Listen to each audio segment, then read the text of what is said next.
A father on trial now for the alleged murder of a drunken driver. Think of it this way. A drunk driver crashes and kills your 2-year-old, or killed 2 of his sons, and now he killed the drunk driver. He's back in court today. Happened just south of Houston back in 2012. His name is David Barajas. Along with his 11 and 12-year-old sons, he was pushing the family truck on the side of the road after it ran out of gas, and that's when investigators say the drunken driver plowed into the group and killed the 2 boys. Prosecutors claim Barajas then shot and killed the driver just minutes after the crash. Mr. Barajas denies that. Investigators say they found a gun holster and bullets in his home, but no gun.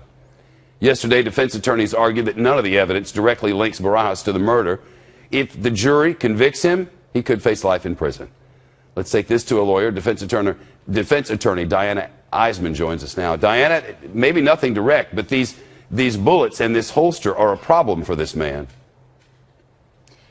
It's a classic case of using circumstantial evidence in a criminal case. Oftentimes there's a misconception that circumstantial evidence can't be used to prove guilt, but that's not true. The law is very clear in that it allows for the prosecutor to prove beyond a reasonable doubt certain facts that could infer a legal conclusion.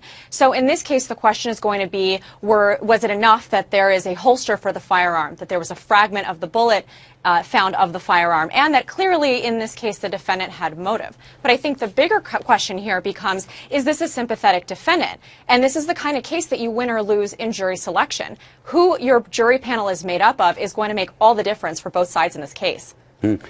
I guess this happened in just the minutes after this crash. You can imagine the heartache and the anguish of a father who just witnessed his two children being killed by a drunk driver. But the point here, according to prosecutors, is the legal system should have taken care of that, and it wasn't his place.